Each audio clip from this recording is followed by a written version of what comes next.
હરિઓમ, કેમ છો બધા? મજામાં ને? આજે આપણે અંગ્રેજી વિષયમાં લેસન 6 વોટ ઇઝ ધીસ એટલે કે પાઠ 6 આ શું છે? બરાબર, આ શું છે? વોટ ઇઝ ધીસ એટલે આ શું છે? વોટ એટલે શું, ધીસ એટલે આ અને ઇઝ એટલે છે. બરાબર, ક્રિયાપદ તરીકે આપણે ઇઝ મૂક્યો છે. એટલે વોટ ઇઝ ધીસ એટલે કે આ શું છે. તેમાં આપણે આજે પહેલા સમજૂતી સમજતું અને પછી જે વાક્ય છે તેને પ્રશ્ન વાક્યમાં કઈ રીતે લખાય તે પણ લખીશું. તમે તમારી નોટબુકમાં લખજો. જેમ બોર્ડમાં લખાવો તેમ તમારે તમારી નોટબુકમાં લખવાનું. સમજૂતીમાં તો પહેલા આપણે કોઈ વસ્તુ, પ્રાણી, પક્ષી વિશે જાણવા માટે આપણે શેના વડે પ્રશ્ન પૂછીએ છીએ? તો તમને ખબર છે શેના વડે આપણે પ્રશ્ન પૂછાય છે? તો કે વોટ થી. આપણે વોટ થી પ્રશ્ન પૂછીએ છીએ. What is this? તો કોઈ બર્ડ હોય તો કે ધીસ ઇઝ શું આવશે? This is a bird. બરાબર, આ પક્ષી છે. પેલું શું છે? તો કે આ પક્ષી છે. બરાબર, એટલે આપણે અહીંયા લખીએ કે કોઈ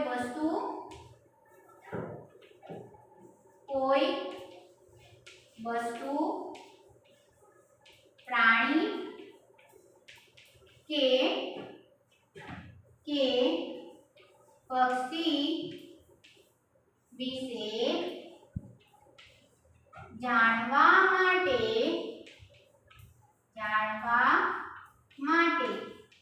આપણે શેના વડે પ્રશ્ન પૂછીએ છીએ? તો કે જાણવા માટે વોટ વડે. વોટ, બરાબર, અહીંયા લખશું શું વડે પ્રશ્ન પૂછીએ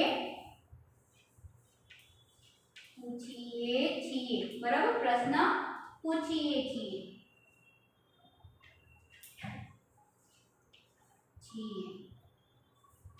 આ સમજૂતી છે એ તમારે લખવાની નથી. આ તો ખાલી તમને સમજણ પડે તે માટે હું અહીંયા લખું છું. કોઈ વસ્તુ, પ્રાણી કે પક્ષી વિશે જાણવા માટે વોટ વડે પ્રશ્ન પૂછીએ છીએ.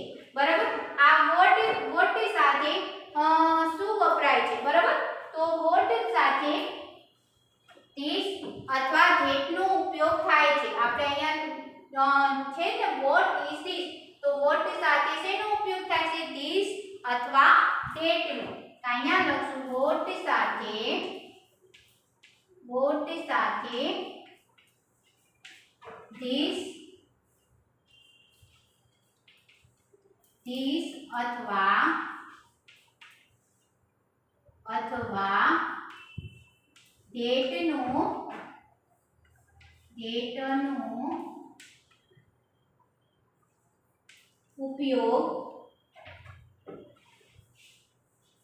ઉપયોગ થાય છે. બરાબર, વોટ સાથે ધીસ અથવા ધેટ નો ઉપયોગ થાય છે. હવે આ ધીસ અને ધેટ સાથે કયું ટુ બી ક્રિયાપદ મૂકવામાં આવે છે એકવચનનું? તો ધીસ અથવા ધેટ સાથે ટુ બી ક્રિયાપદનું વર્તમાન કાળનું એકવચન રૂપ ઇઝ મૂકવામાં આવે છે. ધીસ અથવા ધેટ સાથે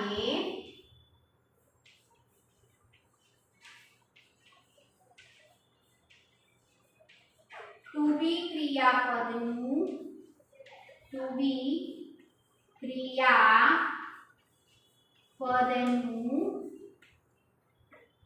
એક વર્તમાન કાળનું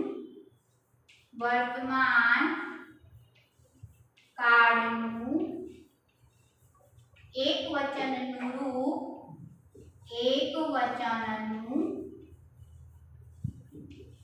રૂપ is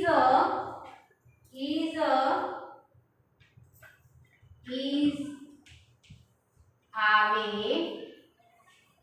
છે. બરાબર, is આવે છે. જેમ કે that is a boat, બરાબર, that is a boat. પણ જ્યારે આપણે વાક્ય લખીએ ને ત્યારે એ કે એન આર્ટિકલ પણ મૂકવામાં આવે છે. આપણને પ્રશ્ન પૂછ્યો what is this, કાઉન્સમાં છે boat, તો ખાલી this is boat નથી લખવાનો, પણ this is a boat, બરાબર. આ હોડી છે, BOT બોટ, BOAT, BOT નહીં પણ BOAT બોટ. હવે આગળ આપણે તો આ ફરીથી અભ્યાસ કરીશું. કોઈ વસ્તુ, પ્રાણી કે પક્ષી વિશે જાણવા માટે બોટ વડે પ્રશ્ન પૂછીએ છીએ. બોટ સાથે ધીસ અથવા ધેટ નો ઉપયોગ થાય છે. ધીસ અથવા ધેટ સાથે ટુ બી ક્રિયાપદનું વર્તમાન કાળનું એકવચનનું રૂપ is આવે છે. હવે આપણે જે વાક્ય છે તેને પ્રશ્નાર્થ વાક્યમાં ફરીથી તેનો મહાવરો કરીએ છીએ, બરાબર. કેમ કે તમે જ્યારે વર્કશીટમાં જવાબ લખો છો તો અમુક શું કરે છે કે જે વાક્ય લખેલું હોય છે ને, સૂચના લખવા છતાં તમે સૂચના વાંચતા નથી અને શું કરો છો કે જે વાક્ય લખેલું હોય છે ને એ વાક્યનું ગુજરાતી લખો છો. પણ આપણે જે વાક્ય પ્રશ્નાર્થ વાક્ય લખેલ છે કે નીચે આપેલ વાક્યોનું પ્રશ્નાર્થ વાક્ય બનાવી લખો, તો તે વાક્યનું આપણે પ્રશ્નાર્થ વાક્ય બનાવવાનું છે. ગુજરાતી વાક્ય કરીને લખવાનું નથી. what is this કે આ પણ પ્રશ્નાર્થ વાક્ય કરીને લખવાનું નથી. જે વાક્ય આપ્યું છે તેનું જ આપણે પ્રશ્નાર્થ વાક્ય બનાવીને લખવાનું છે. તો આપણે ફરી આ જે છે પ્રશ્ન તેનો આપણે ફરી એક વખત આ મહાવરો કરી લઈએ, બરાબર. તો હવે તમે તમારી નોટબુકમાં જેમ હું લખું તેમ તમારે તમારી નોટબુકમાં વ્યવસ્થિત સારા અક્ષરે લખવાનું છે, બરાબર. તમારે જો આ લખવી હોય સમજૂતી તો તમે લખી શકો છો, બરાબર.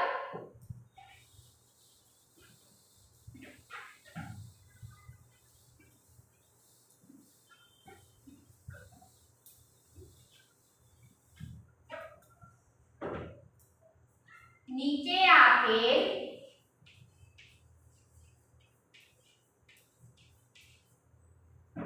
વાક્યોનું પ્રશ્નાર્થ વાક્ય બનાવી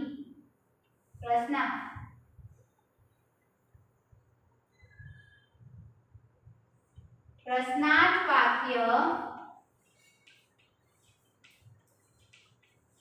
બનાવી લખો.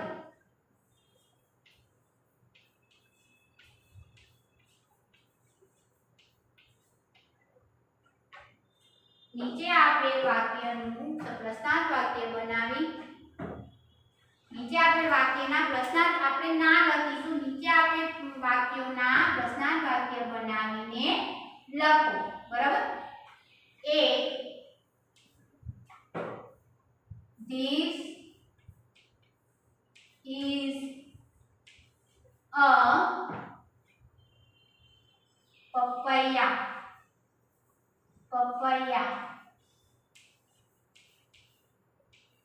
This is a papaya. હવે આ જે વાક્ય છે તે સાદું વાક્ય છે. કેવું વાક્ય કહેવાય? સાદું વાક્ય કહેવાય. હવે આપણને ઉપર સૂચના આપેલ છે કે નીચે આપેલ વાક્યોના પ્રશ્નાર્થ વાક્ય બનાવી લખો. શું છે? નીચે આપેલ વાક્યોના પ્રશ્નાર્થ વાક્ય બનાવી લખો. આપણને ખબર છે કે જ્યારે ધીસ કે ધેટ હોય ત્યારે ટુ બી ક્રિયાપદ તરીકે વર્તમાન કાળનું એકવચન રૂપ કયું છે? is છે, બરાબર. તો આપણે જ્યાં is છે એને આપણે પહેલા લખીશું. અહીંયા is છે પહેલા છે એટલે કેપિટલ I કરીશું is માં. પછી બાકીના બીજા અક્ષર છે જે તે સ્મોલ આલ્ફાબેટના લખીશું. એટલે is હવે અહીંયા ધીસ છે તો અહીંયા ધીસ પહેલા ધીસ નો પહેલો અક્ષર કયો છે કેપિટલ છે પણ અહીંયા શું કીધું છે કે પહેલો અક્ષર સિવાયના બીજા બધા અક્ષર સ્મોલ આલ્ફાબેટના એટલે અહીંયા ધીસ છે એ આપણે સ્મોલ આલ્ફાબેટના અક્ષર લખશું ધીસના ધીસ પપૈયા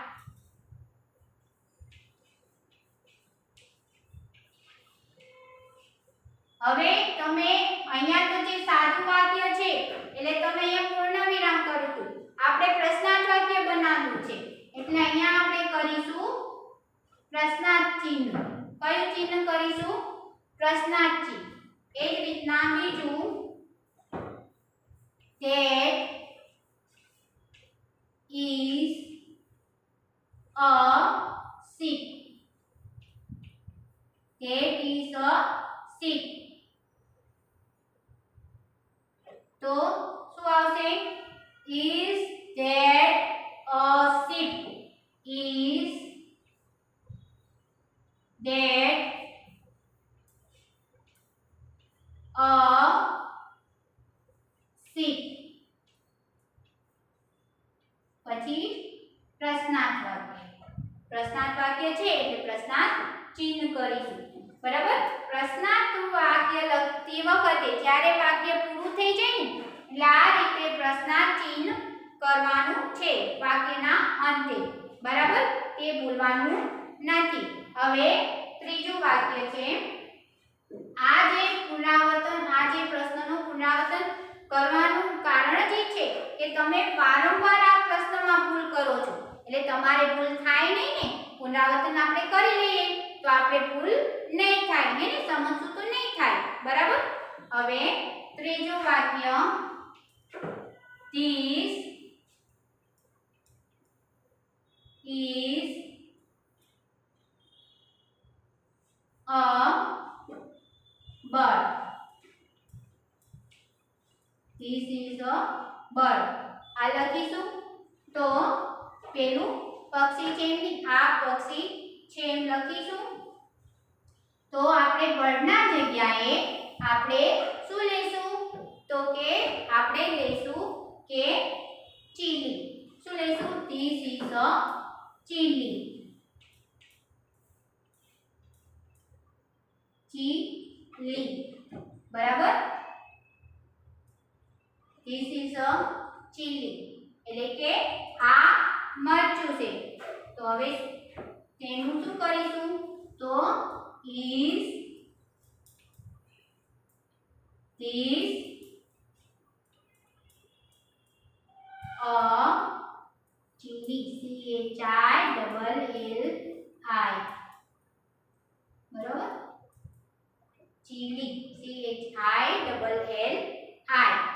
ચીલી ચીલી તો is this a chili શું આ મરચું છે બરાબર હવે આગળ ચોથું વાક્ય that is a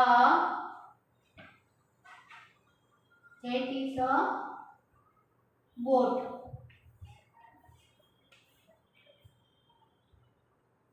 તો તેનું ગુજરાતી તો શું થશે તો કે પેલી હોડી છે બોટ એટલે હોડી નાવ નૌકા બરાબર તો પેલી હોડી છે તો હવે આને આપણે પ્રશ્ન વાક્યમાં ફેરવશું તો is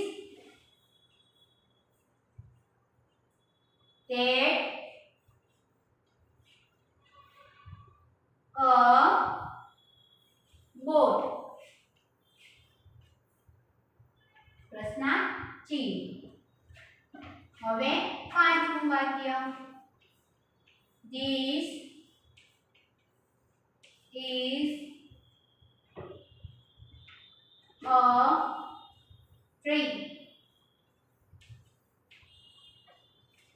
આ ઝાડ છે તો આન્સર શું આવશે એનો જવાબ શું આવશે તો is this a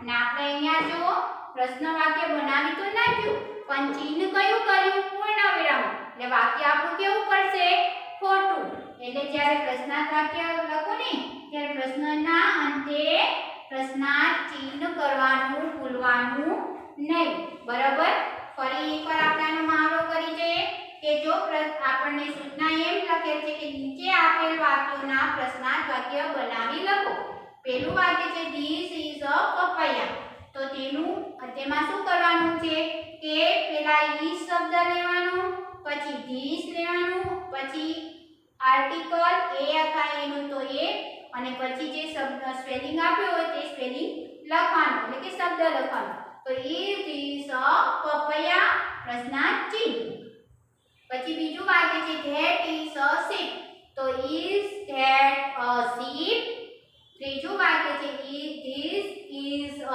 ચીલી તો ઇઝ ધીસ અ ચીલી પછી ચોથું વાક્ય છે ધેટ ઇઝ અ બોટ તો ઇઝ ધેટ અ બોટ પછી પાંચમું વાક્ય છે ધીસ ઇઝ અ ટ્રી તો ઇઝ ધીસ અ ટ્રી પ્રશ્નાર્થ ચિહ્ન કરવાનું ભૂલવાનું નથી હવે તમને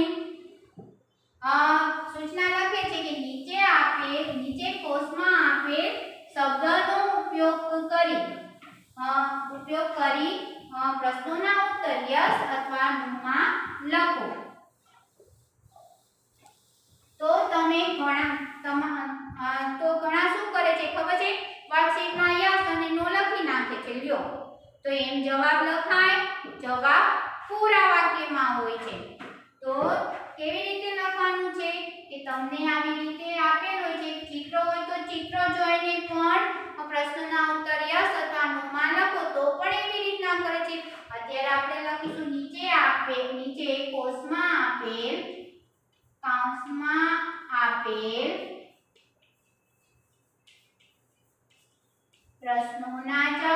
પ્રશ્નોના ઉત્તર યસ અથવા નો માં લખો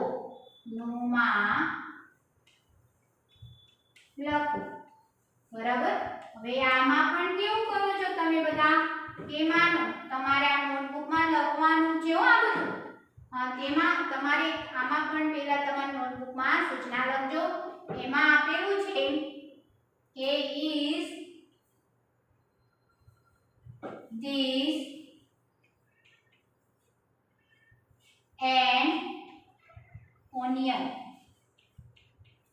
બરાબર આ રીતે તમારો પ્રશ્ન હોય છે is this an onion તો અહીંયા છે માનો કે અહીંયા આપેલું છે કે પોટેટો બરાબર પોટેટો આપેલું છે હવે તમને ખબર છે કે આપણે પહેલા શીખી ગયા છે કે જ્યારે પ્રશ્નમાં આપેલ શબ્દ અને કૌંસમાં આપેલ શબ્દ બંને અલગ હોય તો જવાબ કઈ રીતે લખવાનો નો માં તો અહીંયા શું લખવાનું નો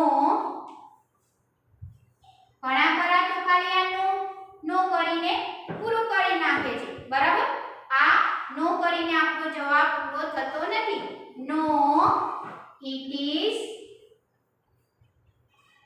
no આમ લખવાનું હોય છે પછી શું છે તો કે પોટેટો એટલે કે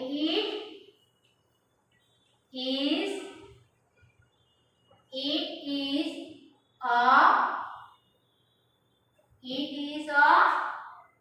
શું છે પોટેટો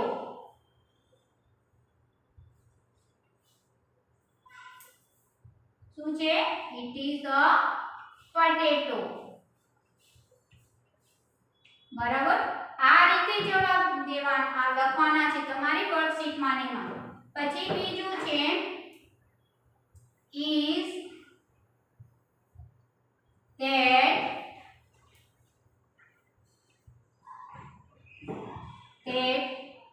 a bird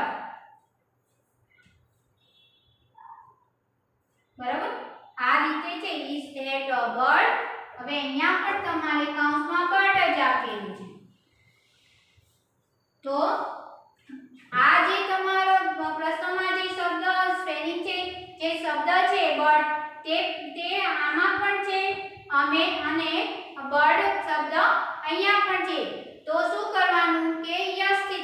જવાબ લખવાનો. Yes it is. બરાબર, યસ ઇટ ઇઝ. આ રીતે તમારે પ્રશ્નોના જવાબ લખવાના હોય છે, ખાલી યસ કે નો માં લખવાના નથી હોતા. હવે તમારે વર્કશીટમાં કે પેપરમાં એવી રીતે સૂચના છે કે ચિત્રો જોઈને પ્રશ્નોના ઉત્તર યસ અથવા નો માં લખો. તો તેમાં પણ તમારે ચિત્ર જો કાઉન્સ નહીં આપેલા હોય તો શું કરવાનું કે જો કાઉન્સ આપેલા હશે તો સાચા ચિત્રનો જે સ્પેલિંગ છે તમારો શબ્દ છે તે લખવાનો રહેશે.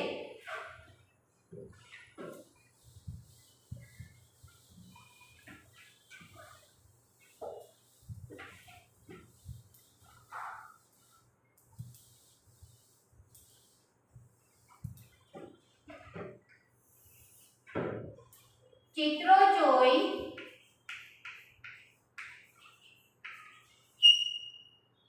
પ્રશ્નોના ઉત્તર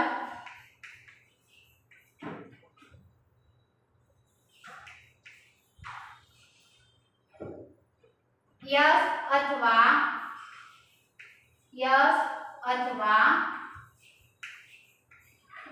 નો માં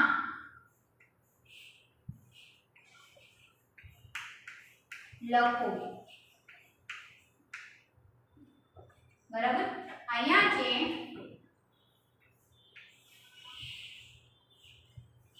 માનો આ બોલનું ચિત્ર છે. બરાબર, જેનું ચિત્ર છે બોલનું ચિત્ર છે. હવે લખ્યું છે is this a an egg. બરાબર, a નહીં પણ an egg. is this an egg? તો ચિત્ર શેનું છે બોલનું, તો અહીંયા શું લખશું no it is not. બરાબર, શું છે તો કે it is a ball. શું છે બોલ છે. બરાબર, હવે એ જ રીતના બીજું અહીંયા માનો કાઇટનું છે. કાઇટ એટલે ખબર છે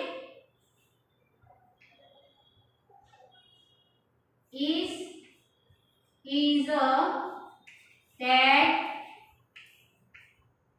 a kite.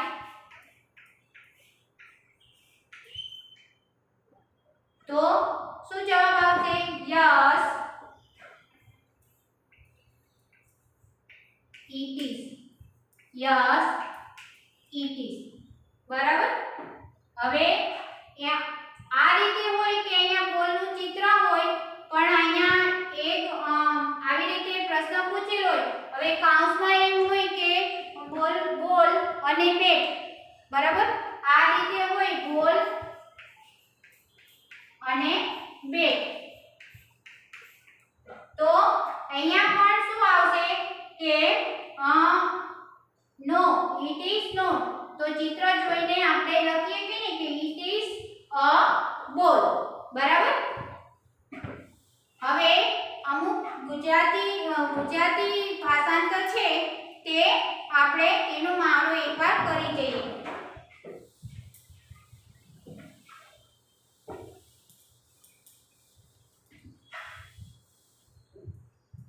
નીચે આપેલ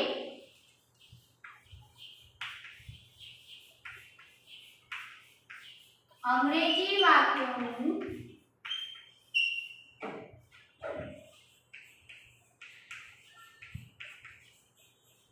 ગુજરાતી ભાષાંતર કરો. ગુજરાતી ભાષાંતર લખો.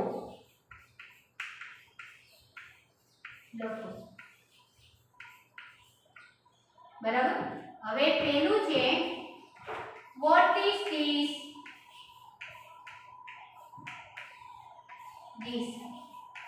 તો તમને ખબર જ હશે what is this એટલે શું થાય તો કે આ શું છે, આ છે? પછી બીજું what is that? what is that? તો શું થશે? પેલું શું છે? પેલું શું છે?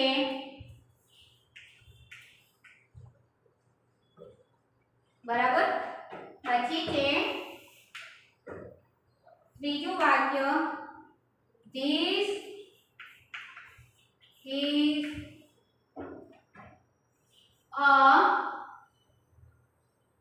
this is a orange जो an orange O R A N G E तो શું આવશે?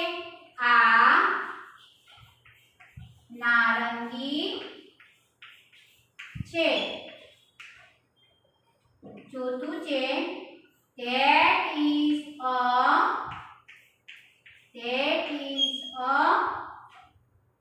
શું છે? lion. તો શું આવે? પેલો સિંહ છે. પાંચમું વાક્ય છે what is it? what is it? બરાબર. તો તે શું છે? it એટલે તે. what is it? તો શું આવશે? તે શું છે? બરાબર. આ રીતે આપણે આજે પાઠ 6 નું પુનરાવર્તન કર્યું. તેમાં પ્રશ્ન વાક્યો શીખ્યા. પછી જે પ્રશ્ન વાક્યો હતા તે ચિત્રો જોઈને આપણે પ્રશ્નોના ઉત્તર યસ અને નોમાં લખતા શીખ્યા અને સમજ્યા. તેનો મહાવરો કર્યો ને આપણે. અને અંગ્રેજી વાક્યોનું ગુજરાતી ભાષાંતર લખીને તેનો ફરીથી મહાવરો કર્યો. આવજો. હરિઓમ.